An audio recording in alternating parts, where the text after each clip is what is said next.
Живко Атанасов. 5 от 9-те гола на Живко Атанасов в българския футбол са дошли само срещу пловдивски отбори. Атанас Илиев сега на чиста позиция. Гол! Флага на съдията е ниско долу, което означава 7-ми гол за Атанас Илиев от началото на сезона. Голмайстора на моряците отново напомня за себе си. Разбира се, той не се зарадва на Ботев Пловдив.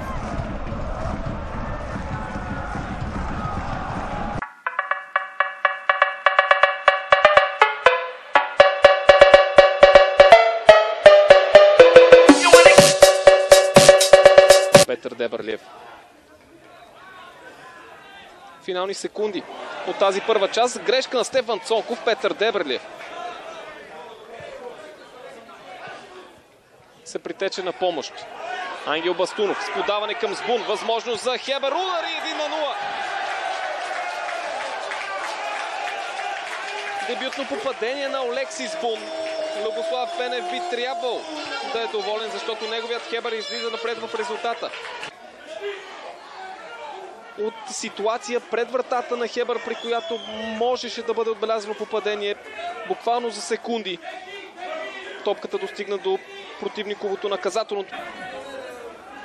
Жан-Пьер да Силва ще бъде отляво, Бубакар Траоре отдясно, Мартин Смоленски пък в ролята на по-офанзивния футболист с добро подаване към Траоре. Кой ще стигне до топката? Това ще бъде гол за Ботев Враца.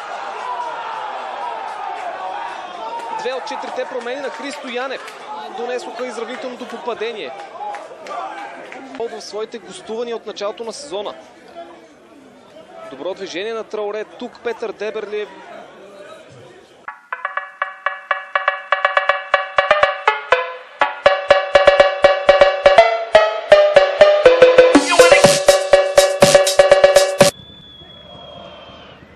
Иначе освен Неоджмили, Роналдо и Цунами са други двама от полевите футболисти на сините, които са най-често използвани. И хубаво даване от Даруан към Роналдо, който успява да прехвърли Светослав Вуцов. Флага остава долу, Левски излиза напред в резултата. В 34-та минута с първия точен удар в двубоя Роналдо извежда сините напред. Асистенцията отива на сметката на Даруан.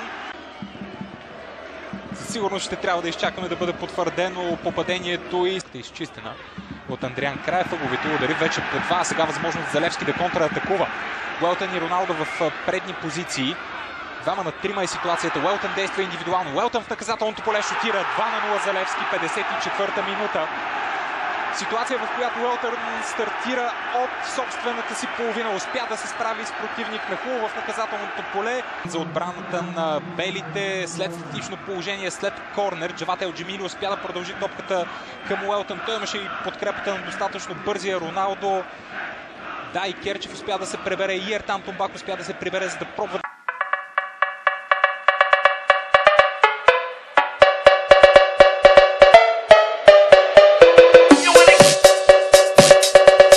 Да бъде малко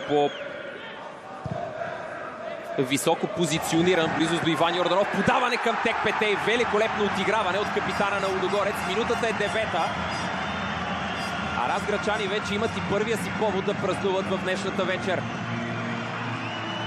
Начин, на който струва ми се могат да завидят голяма част от централните нападатели в родния футболен елит.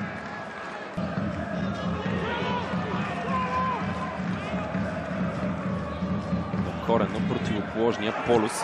От гледна точка на статистиката Александър Томаш. Локомотив Пловдив обаче изравнява резултата 5 минути преди края на срещата. Жокера в тестето от карти на Локомотив Пловдив очевидно се казва Пламен Андреев, който бележи третото си попадение от началото на сезона. Как обаче се стигна до този гол? Гледаме отново ситуацията. На пръв поглед абсолютно нищо притеснително за Симон Слуга. Някъде тук обаче стража на Лудогорец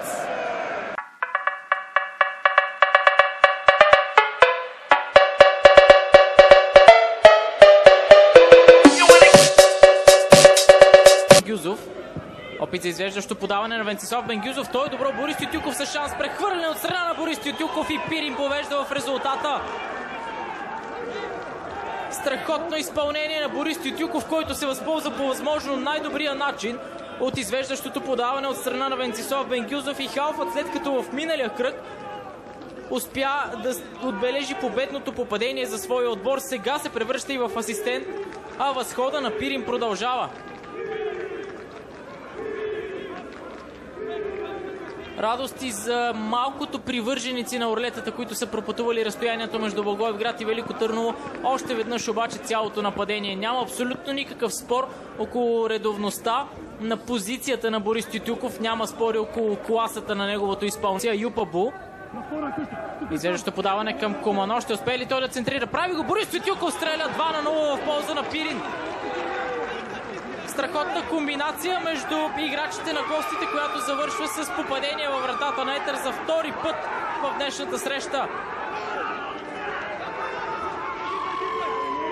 Голмайсторът отново е същият. Асистентът в случая е различен, само че това няма никакво значение за орлетата, които вече имат 2 гола аванс.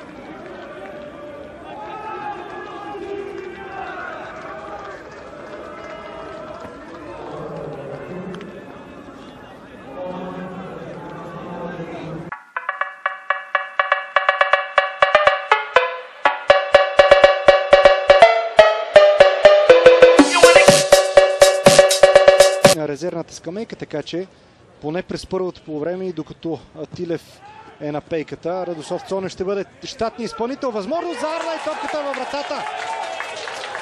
1-0 за гостите от Кърджали. Джелал Хюсеинов, може би малко изненадващо името на автора на това попадение. Още в 4-та минута този корнер се възползва от лекото разбъркване, след като топката бе отклонена. Омар Сако опита удар, получи се рикошет. Дори даде началото на контратака за отбора на Арда. И това е шанс за Станислав Иванов. Той подава към Преслав Боруков. Шанс за Арда. Дали ще бъде това втори гол? Точно така.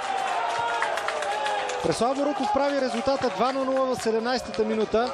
И вече нещата за Крумовград стават много сложни. Много добре Преслав Боруков бе пласиран. Вижте къде тича Преслав Боруков. Много добре знаеше, че именно него чака Станислав Иванов. Бе преодолян и Серкан Юсеи след началото на този двубой. 2-0 за Арда. Хубаво центриране! Много хубав гол на Омар Сако. 3-0 за Арда в 30-та минута на матча.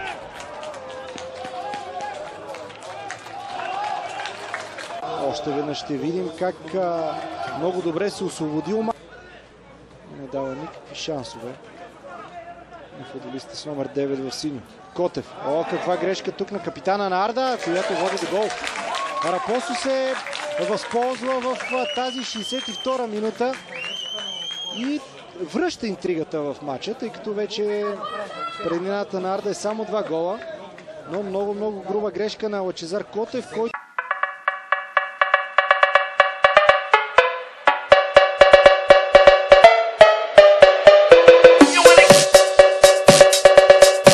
празната врата на Александър Любенов. Хайнц с хубаво подаване. Майкъл Естрада и той открива головата си сметка като футболист на ЦСК.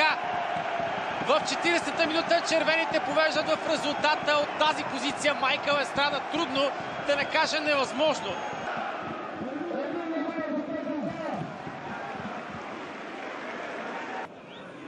В даден период от матча, в даден момент от срещата ще трябва да погледне по-смело към вратата на съперника. Майкъл Естрада обаче има шанс да покачи аванса на червените. Прави го, реализира своя втори гол и ЦСК вече води далеч по-комфортно. За по-малко от 5 минути червените нанесоха двоен удар, че и решението на Нестор Ел Маестро тази вечер да заложи от първата минута на Естрада се оправдава напълно. Тук не може да става и дума за засадата, тъй като Алан Диас беше човека, който